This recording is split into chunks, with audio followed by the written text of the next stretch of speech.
نحمده ونصلي على رسوله الكريم اما بعد فاعوذ بالله من الشيطان الرجيم بسم الله الرحمن الرحيم رب اشرح لي صدري ويسر لي امري واحلل عقدة من لساني يفقهوا قولي۔ مکی دور میں آپ صلی اللہ علیہ وسلم کی تعلیم دعوت تک محدود تھی۔ مدینہ منورہ آنے کے بعد اب یہ دعوتی کام عملی اقدام اٹھانے کا بھی تقاضا کر رہا تھا۔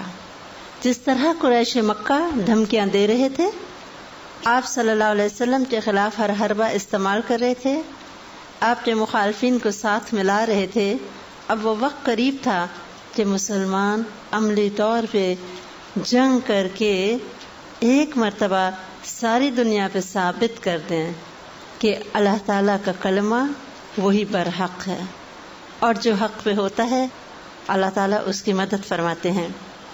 کچھ چھوٹے موٹے سرائے اور معمولی جھڑپیں ہم دیکھتے ہیں کہ پیش آ رہی تھیں، اور یہ پہلی ہجری سے ہی شروع تھیں کہ پہلی ہجری میں کم از کم 6 سرائے یا 5 سرائے کا پتہ چلتا ہے۔ اب 2 ہجری میں آپ صلی اللہ علیہ وسلم کو خبر ملی کہ قریش کا تجارتی قافلہ بہت سا ساز و سامان لے کے شام کی طرف جا رہا ہے۔ آپ صلی اللہ علیہ وسلم 150-200 مہاجرین کے ہمراہ اس قافلے کی خبر لینے کے لیے نکلے۔ آپ نے کسی کو روانگی پہ مجبور نہیں کیا، لیکن جب آپ صلی اللہ علیہ وسلم اس قافلے تک پہنچے تو وہ قافلہ بچتا بچاتا شام جا چکا تھا۔ آپ صلی اللہ علیہ وسلم نے بھی پرپزلی ان کے ساتھ ایک ٹکراؤ کی کیفیت نہیں پیدا کی۔ مقصد ان کو دھمکانا بھی تھا، ڈرانا بھی تھا، اور وارن کرنا بھی تھا کہ دیکھو اگر ہم چاہیں تو تمہارا قافلہ لوٹا جا سکتا ہے۔ اس قافلے پہ بے شمار مال و دولت تجارت کے لیے قریش مکہ نے بھیجا ہوا تھا، اور کہتے ہیں کہ کوئی انسان ایسا نہیں تھا قریش مکہ میں سے جس کا کچھ نہ کچھ مال اس میں نہ لگا ہوا ہو۔ لیکن یہ قافلہ بچ کے شام چلا گیا اور صحابہ کرام واپس آ گئے۔ 2 ہجری کی بات ہے، قرز بن جابر فہری نامی ایک مشرک ایک چھوٹی سی فوج لے کے مدینہ منورہ کے گرد و نواح میں آیا۔ اس نے ارد گرد کی چراگاہوں پہ چھاپا مارا اور مال و مویشی لوٹ کے چلا گیا۔ یعنی زیادتی کی ابتدا اب مشرکین مکہ کی طرف سے ہوئی ہے۔ آپ صلی اللہ علیہ وسلم نے رجب 2 ہجری کے آخر میں ایک مہم پہ حضرت عبداللہ بن جحش رضی اللہ تعالی عنہ کو 12 مہاجرین کے ہمراہ روانہ کیا، اور ان کو فرمایا کہ 2 دن کی مسافت جب تم طے کر لو وادی نخلا کی طرف تو پھر میرا خط کھول کے پڑھنا۔ 2 دن کے بعد جب انہوں نے خط کھولا تو آپ صلی اللہ علیہ وسلم نے لکھا تھا کہ جب تم یہ تحریر دیکھو تو آگے بڑھتے جاؤ یہاں تک کہ مکہ اور طائف کے درمیان نخلا میں اترو، اور وہاں قریش کا ایک تجارتی قافلہ ہے، اس کی گھات میں لگ جاؤ اور ہمارے لیے اس کی خبروں کا پتہ لگاؤ۔ کلیئر کٹ انسٹرکشنز کیا ہیں کہ صرف جاسوسی کرنی ہے اور خبر لے کے آنی ہے۔ آپ صلی اللہ علیہ وسلم کا نظام جاسوسی ایک بہترین نظام تھا، جس کی وجہ سے کانسٹنٹلی آپ صلی اللہ علیہ وسلم کو چاروں طرف کی خبریں پہنچتی تھیں، اور آپ صلی اللہ علیہ وسلم دفاعی تدابیر نہایت مؤثر انداز سے بر وقت کر دیتے تھے۔ یہی وجہ ہے کہ مدینہ منورہ کی یہ چھوٹی سی جو ریاست تھی ہر طرح کے خطرات سے انہی احتیاطی تدابیر کی وجہ سے محفوظ تھی۔ عبداللہ بن جحش رضی اللہ تعالی عنہ اپنے ساتھیوں کے ہمراہ جب وادی نخلا کی طرف پہنچے تو وہاں دیکھا کہ قریش مکہ کا ایک قافلہ ہے جس پہ کشمش اور چمڑا وغیرہ ہے، وہ مکہ کی طرف لوٹ رہا ہے۔ رجب کی آخری تاریخ تھی، اور یہ وہ مہینہ ہے جو کہ حرمت والا مہینہ ہے جس میں عرب جنگ نہیں کیا کرتے تھے۔ ان لوگوں نے آپس میں مشورہ کیا اگر ابھی ہم نے اس قافلے کو نہ روکا تو یہ رات گزرتے ہی مکہ کی حدود میں داخل ہو جائے گا، اور پھر ہمارے لیے ان کا پیچھا کرنا یا پکڑنا مشکل ہوگا۔ تو اگرچہ رجب کی آخری تاریخ تھی، حرمت والا مہینہ تھا، لیکن انہوں نے ایک اپنے ذاتی مشورے کے بعد اس قافلے پہ حملہ کر دیا۔ ان میں سے ایک شخص کو جو عمر بن حضرمی جس کا نام تھا اس کو تیر لگا اور وہ مر گیا، یعنی یہ مشرکین کا شخص تھا. انہوں نے ان کا مال و دولت بھی لے لیا، ان میں سے 2 لوگوں کو قید بھی کر لیا اور باقی کچھ لوگ جو تھے وہ بھاگ نکلے. اسلامی تاریخ میں یہ اب پہلا مقتول تھا اور پہلا قیدی تھا جو انہوں نے گرفتار کیا. اور ان کو لے کے جب وہ لوگ مدینہ منورہ آئے تو آپ صلی اللہ علیہ وسلم نے ان کی اس حرکت پر باس پرس کی اور آپ نے فرمایا کہ میں نے تمہیں حرام مہینے میں جنگ کرنے کا حکم نہیں دیا تھا. اور آپ صلی اللہ علیہ وسلم نے سامان جو قافلے کا آیا تھا اور قیدیوں سے کسی بھی طرح کے تصرف سے ہاتھ روک دیا، یعنی آپ نے ان کی اس حرکت کو ٹوٹلی ڈس اپروو کیا. لیکن مشرکین مکہ نے ایک پروپیگنڈا شروع کر دیا کہ ادھر ہمیں تو کہتے ہیں کہ حرام مہینے اور ادھر خود اس کو حلال کر لیا. بہت زیادہ جب انہوں نے باتیں کی، اللہ تعالیٰ نے ایک آیت نازل فرمائی، یسألونک عن الشہر الحرام قتال فیہ قل قتال فیہ کبیر وصد عن سبیل اللہ وکفر بہ والمسجد الحرام واخراج اہلہ منہ اکبر عند اللہ والفتنۃ اکبر من القتل. کہ یہ لوگ حرام مہینے کے بارے میں تو پوچھتے ہیں اور خود جو فتنہ اور فساد برپا کیا ہوا ہے انہوں نے وہ قتل سے بھی زیادہ بڑا ہے. یعنی لوگ تم سے حرام مہینے میں قتال کے بارے میں پوچھتے ہیں، کیا تو اس میں جنگ کرنا بہت بڑے گناہ کا کام ہے، اور اللہ کے راستے سے روکنا اور اللہ کے ساتھ کفر کرنا، مسجد حرام سے روکنا اور اس کے باشندوں کو وہاں سے نکالنا، یہ سب اللہ کے نزدیک اور بھی زیادہ بڑا جرم ہے اور قتل کے فتنے سے بڑھ کے ہے. یعنی جو کچھ خود مشرکین مکہ کر چکے وہ اس سے بہت بڑا ہے جو وہ مسلمانوں پہ پروپیگنڈا کر رہے تھے. آپ صلی اللہ علیہ وسلم نے دونوں قیدیوں کو آزاد کیا، مقتول کے جو ورثاء تھے ان کو خون بہا ادا کیا، اور یہ واقعہ جنگ بدر سے پہلے پیش آ چکا تھا. ادھر عبداللہ بن جحش رضی اللہ تعالی عنہ کے واقعے کے بعد مشرکین مکہ پہ ایک خوف کی کیفیت طاری ہو گئی کہ یہ مسلمان تو مجسم خطرہ بن گئے ہیں، یہ جب چاہیں عین ہمارے وادی کے پاس آ کے ہمارے قافلوں کو لوٹ بھی سکتے ہیں، ہمارے لوگوں کو قتل بھی کر سکتے ہیں اور قید بھی کر سکتے ہیں. وہ مسلمان جو اب تک ان کی نظر میں مجبور اور مظلوم اور محکوم تھے، اب انہیں پتہ چل گیا کہ وہی مسلمان اب ایک طاقت اور قوت بن گئے ہیں اور ان کے ساتھ ٹکرانے کی پوری قوت رکھتے ہیں. اب مسلسل جنگ کی اجازت دی جا رہی تھی اور آپ صلی اللہ علیہ وسلم کو معلوم تھا کہ اب وہ وقت آ گیا ہے کہ باقاعدہ جنگ مشرکین مکہ کے ساتھ ہونے والی ہے. مشرکین نے مکہ کا وہ قافلہ جو شام کی طرف جا رہا تھا اور آپ صلی اللہ علیہ وسلم اس کے تعاقب میں گئے تھے لیکن وہ بچ نکلا تھا، اب وہ شام میں تجارت کر کے واپس لوٹ رہا تھا. اس قافلے پہ اتنی دولت تھی کہ کم از کم 50,000 دینار مالیت کا سونا تھا اور ساز و سامان تھا. کہا جاتا ہے 262 کلو سونے کے برابر مال تھا، کلو تولے نہیں. اب اگر اس قافلے پہ ہاتھ ڈالا جاتا تو ایک طرف مدینہ والوں کے لیے بہت فائدہ تھا اور دوسری طرف اس قافلے کے لٹ جانے سے قریش کے لیے سیاسی طور پہ، اقتصادی طور پہ بہت بڑی ایک مار تھی جو ان کو پڑ سکتی تھی. یعنی اس قافلے کو لوٹ لینے کے دوہرے فائدے تھے. ایک تو پوری طرح سے قریش کی کمر ٹوٹ جاتی اقتصادی طور پہ، سیاسی طور پہ بھی، اور دوسری طرف مدینہ والوں کے لیے فائدہ تھا.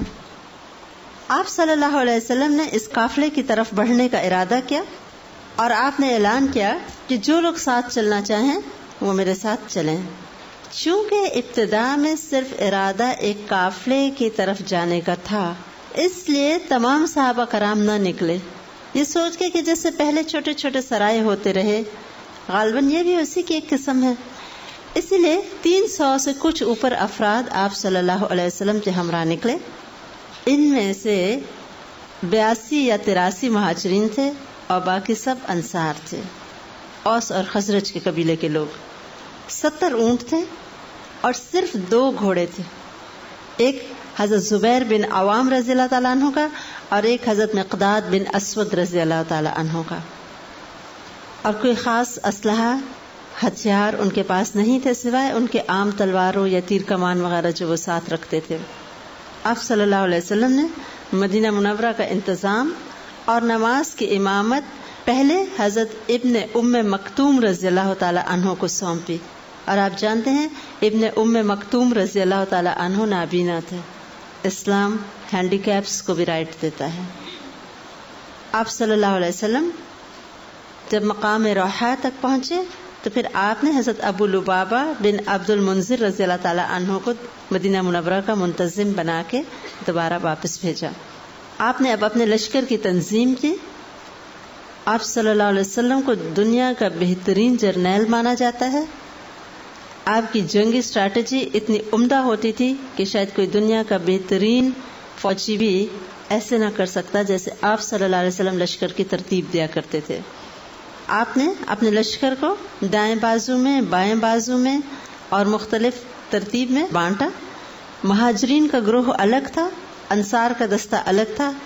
مہاجرین کا علم حضرت علی رضی اللہ تعالی عنہ کے ہاتھ میں دیا گیا اور انصار کا علم حضرت سعد بن معاذ رضی اللہ تعالی عنہ کو سونپا.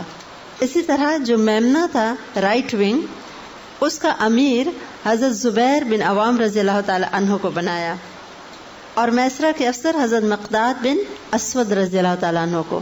یہ دونوں گھوڑ سوار بھی تھے اور اسی لیے وہ لیڈر بھی بنے اور ان کے اندر بہادری و جرت بھی تھی.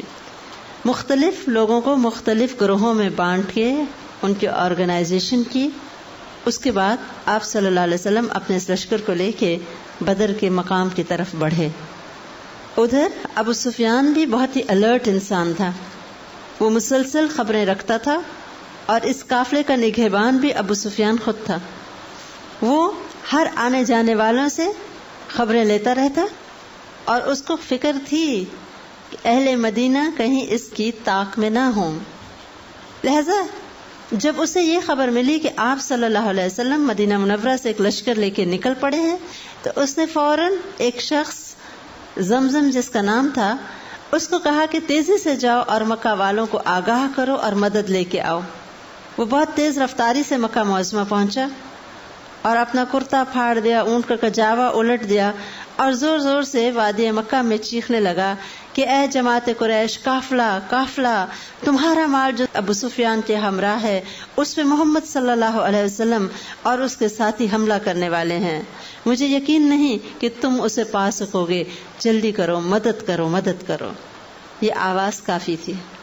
ہر انسان کا وہاں انٹرسٹ انوالو تھا اور مرد عورتوں نے بھی اس میں اپنی بڑی بڑی رقمیں لگائی ہوئی تھیں اور طے یہی ہوا تھا کہ اس سے جو رقمیں آئیں گی اس کو اسلام کی مخالفت میں لگایا جائے گا.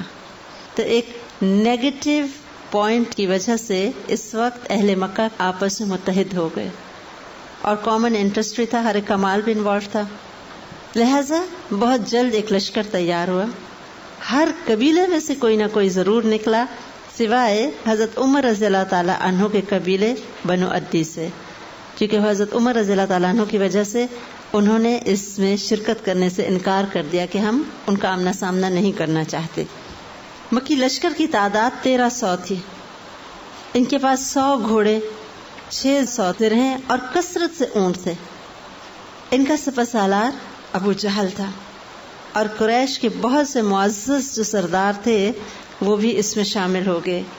خوب کھانے پینے کا سامان ساتھ لیا گیا اور گانے بجانے والی لونڈیاں بھی ہمراہ لی گئیں تاکہ خوب کھاتے پیتے گاتے بجاتے اتراتے ہوئے انجوائے کرتے ہوئے ہم جائیں گے. مٹھی بھر تو مسلمان ہیں.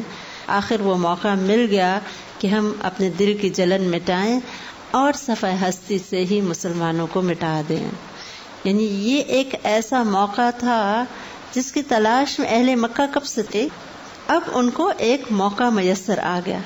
لہذا انہوں نے پوری ہی طرح اس میں مال و دولت بھی انویسٹ کی اور اپنے لوگوں کو بھی لیا اور خوب دعائیں کرتے ہوئے مکہ سے نکلے. راستے میں قریش کو خیال آیا کہ ایک قبیلہ بنو بکر کے ساتھ ان کی دشمنی چل رہی ہے. اب انہیں یہ فکر ہوا کہ ایسے نہ ہو کہ ادھر تو ہم مسلمانوں کے ساتھ لڑ رہے ہوں اور پیچھے سے بنو بکر ہم پہ حملہ کر دے. ہم تو 2 لشکروں کے بیچ میں پھنس جائیں گے.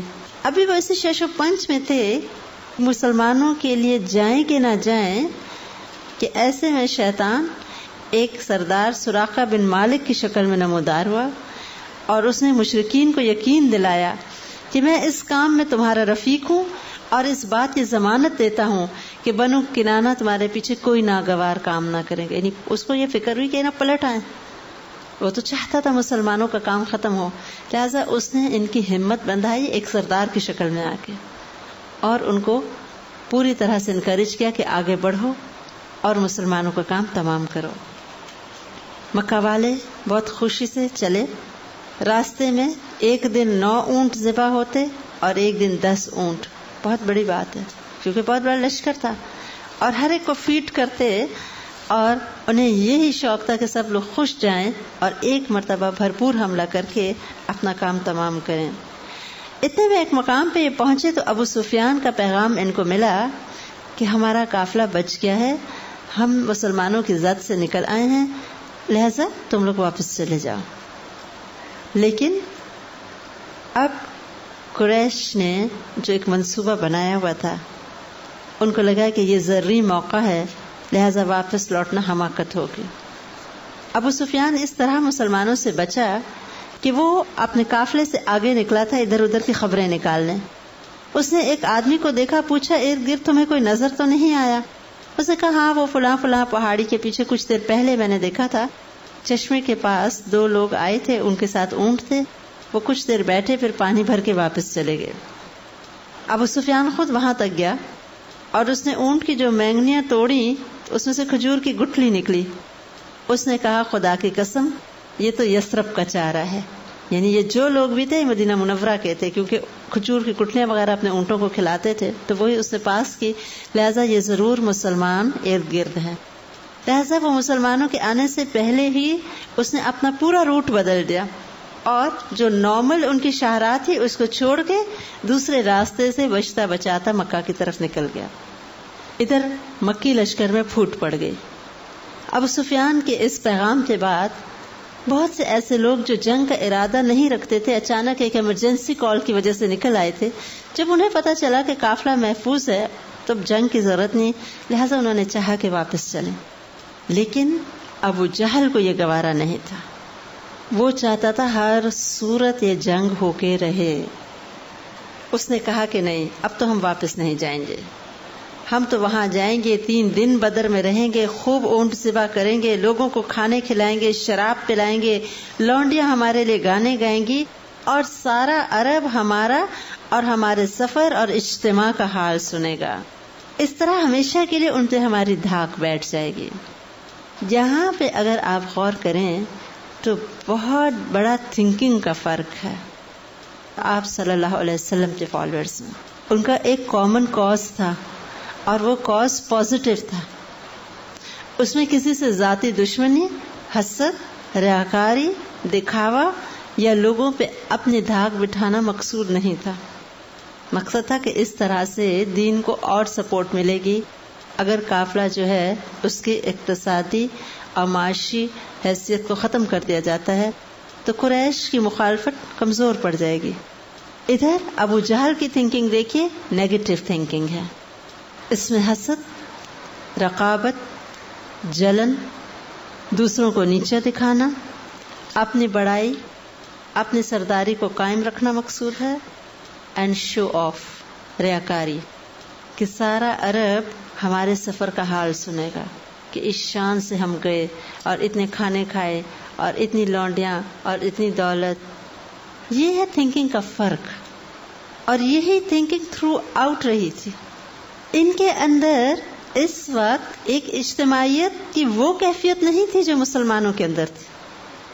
اگر یہ جنگ کرتے تھے تو اس میں بھی ان کا مقصود ذاتی ناموری، اپنے قبیلے کی شہرت اور ذاتی مفاد ہوتا تھا. اسے جب یہ لوگ لڑتے بھی تھے تو ایک وہ جو ٹیم کی ہارمنی ہوتی ہے وہ نہیں ہوتی تھی. اپنی اپنی شہرت، اپنی اپنی بہادری، یہ مقصود تھا. یہ فرق ہوتا ہے نیگیٹو اور پازیٹو تھنکنگ کا. پازیٹو تھنکنگ میں ایک ہارمنی آ جاتی ہے ٹیم کے اندر، نیگیٹو تھنکنگ سے نہیں آتی. اگرچہ نیگیٹو تھنکنگ والے وقتی فائدے کے لیے اکٹھے تو ہو جاتے ہیں، لیکن جیسے قرآن پاک میں بھی آتا ہے نا، وہ قلوبہم شتیٰ، ان کے دل پھٹے پڑے ہیں، دل اندر سے ایک نہیں ہوتے. اور ادھر مسلمان ہیں کہ کچھ نہ ہونے کے باوجود ایک ہے. آپ صلی اللہ علیہ وسلم کسی جنگ کے لیے نہیں نکلے تھے، لیکن اب کسی کے بھی دل میں خیال نہ آیا کہ اتنا بڑا لشکر آ رہا ہے تو ہم واپس لوٹ جائیں. نکل آئے ہیں اللہ کے لیے تو بس ٹھیک ہے. آپ صلی اللہ علیہ وسلم نے ایک مجلس شورا کا اجتماع کیا. آپ کا طریقہ کار تھا کہ جہاں کوئی اجتماعیت کی بات ہوتی آپ لوگوں کو بٹھا کے ان سے مشورہ کیا کرتے تھے. اعلیٰ فوجی مجلس شورا منعقد ہوئی. اس میں تمام صورتحال بتائی گئی، مشورے ہوئے، لوگوں کو آگاہ کیا گیا کہ اتنا بڑا لشکر آ گیا ہے. ایسے میں قدرتی بات ہے کہ وہ لوگ جو کسی جنگ کے خیال سے نہیں نکلے تھے ان کے دل یہ سب سن کے کانپ اٹھے. ایمان کی مضبوطی اپنی جگہ ہے، لیکن عملاً ایک اتنے بڑے لشکر کو فیس کرنا کوئی کم بات نہ تھی. اسی لیے قرآن پاک میں آیا کما اخرجک ربک من بیتک بالحق وان فریقا من المؤمنین لکارہون یجادلونک فی الحق بعدما تبین کانما یساقون الی الموت وهم ینظرون. جیسا کہ تجھے تیرے رب نے تیرے گھر سے حق کے ساتھ نکالا اور مومنین کا ایک گروہ ناگوار سمجھ رہا تھا، وہ تجھ سے حق کے بارے میں اس کے واضح ہونے کے بعد جھگڑ رہے تھے، گویا وہ آنکھوں دیکھے موت کی طرف ہانکے جا رہے ہوں. یعنی یہ تو کچھ ہی لوگ تھے، سارے مسلمان ایسے نہ تھے، کچھ کچے ایمان والے چھوٹے دل والے لوگ بھی تھے، لیکن ایسے صحابہ کرام بھی تھے جن کے ایمان کا وہ حال تھا کہ وہ چٹانوں سے بھی ٹکرا جایا کرتے تھے. حضرت ابوبکر رضی اللہ تعالی عنہ اٹھے اور انہوں نے آپ صلی اللہ علیہ وسلم سے بہت اچھی بات کی، یعنی جہاں آپ ہیں وہاں ہم جو آپ کہیں ہم کریں گے. حضرت عمر رضی اللہ تعالی عنہ نے بھی اسی طرح کی بات کی. حضرت مقداد بن عمر رضی اللہ تعالی عنہ نے کہا، اے اللہ کے رسول صلی اللہ علیہ وسلم، اللہ نے آپ کو جو راستہ دکھایا اس پہ رواں دواں رہیے، ہم آپ کے ساتھ ہیں. خدا کی قسم ہم آپ سے وہ بات نہیں کہیں گے جو بنو اسرائیل نے موسیٰ علیہ السلام سے کہی تھی، فَاذْهَبْ أَنْتَ وَرَبُّكَ فَقَاتِلَا إِنَّا هَاهُنَا قَاعِدُونَ. کیا کہا تھا بنی اسرائیل نے موسیٰ علیہ السلام سے جب جنگ کی نوبت آئی تھی کہ تم اور تمہارا رب جاؤ اور لڑو، ہم تو یہاں بیٹھے ہیں. انہوں نے کہا ہم یہ بات آپ کو نہیں کہیں گے. یہی فرق ہے موسیٰ علیہ السلام کے فالوورز میں اور آپ صلی اللہ علیہ وسلم کے فالوورز میں. یہ بہت بڑا فرق ہے. بلکہ آپ صلی اللہ علیہ وسلم کو کہا اگر آپ ہم کو برق غمات تک چلنے کا کہیں گے تو ہم راستے میں لوگوں سے لڑتے لڑتے آپ کے ساتھ وہاں تک بھی چلے جائیں گے. مہاجرین کی بات جب سن لی آپ نے، ان کے حق میں آپ نے کلمہ خیر کہا، لیکن انصار اب تک خاموش تھے. اور جو بیعت عقبہ اولیٰ میں انہوں نے باتیں کی تھیں اس کے لحاظ سے ان پہ یہ لازم نہیں تھا کہ وہ آپ کے ساتھ ضرور نکل پڑتے، لیکن وہ بہت عظیم لوگ تھے. یہ انصار کا لقب بالکل درست ہے. قدم قدم پہ انہوں نے مدد، حمایت اور نصرت میں ساتھ دیا. ایسے میں آپ صلی اللہ علیہ وسلم نے فرمایا لوگوں مجھے مشورہ دو. اب انڈائریکٹلی مراد کیا تھی؟ انصار بھی بتائیں کہ وہ کیا چاہتے ہیں. انصار کے کمانڈر اور علم بردار حضرت سعد بن معاذ رضی اللہ تعالیٰ عنہ سمجھ کے کہنے لگے کہ ایسا معلوم ہوتا ہے کہ رسول اللہ صلی اللہ علیہ وسلم کا روح سخن ہماری طرف ہے. آپ نے فرمایا ہاں. انہوں نے کہا ہم آپ پہ ایمان لائے، آپ کی تصدیق کی اور یہ گواہی دی ہے کہ آپ صلی اللہ علیہ وسلم جو کچھ لائے ہیں وہ حق ہے. اس پہ ہم نے آپ کو اپنے سمع و اطاعت کا عہد اور میثاق دیا ہے. آپ اللہ کے رسول ہیں، آپ کا جو ارادہ ہے آپ پیش قدمی کیجیے. اس ذات کی قسم جس نے آپ کو حق کے ساتھ مبعوث فرمایا، اگر آپ ہمیں ساتھ لے کے اس سمندر میں کودنا چاہیں تو ہم اس میں بھی آپ کے ساتھ کود پڑیں گے. ہمارا ایک آدمی بھی پیچھے نہ رہے گا، ہمیں کوئی ہچکچاہٹ نہ ہوگی. کل آپ ہمارے ساتھ دشمن سے ٹکرائیں تو ہم جنگ میں مردوں کی طرح لڑیں گے، اور ممکن ہے اللہ آپ کو ہمارا وہ جوہر دکھا دے جس سے آپ کی آنکھیں ٹھنڈی ہو جائیں. بس آپ ہمیں اپنے ہمراہ لے کے چلیں، اللہ برکت دے گا. تو انہوں نے جو وعدے کیے تھے اب کہا عملاً بھی ہم سچ کر کے دکھانے کو تیار ہیں. یعنی آپ لے کے تو چلیں، دیکھیں ہم کرتے کیا ہیں. اور واقعی جو کچھ انہوں نے کیا وہ اس سے بڑھ کے تھا جو وہ زبان سے کہہ رہے تھے.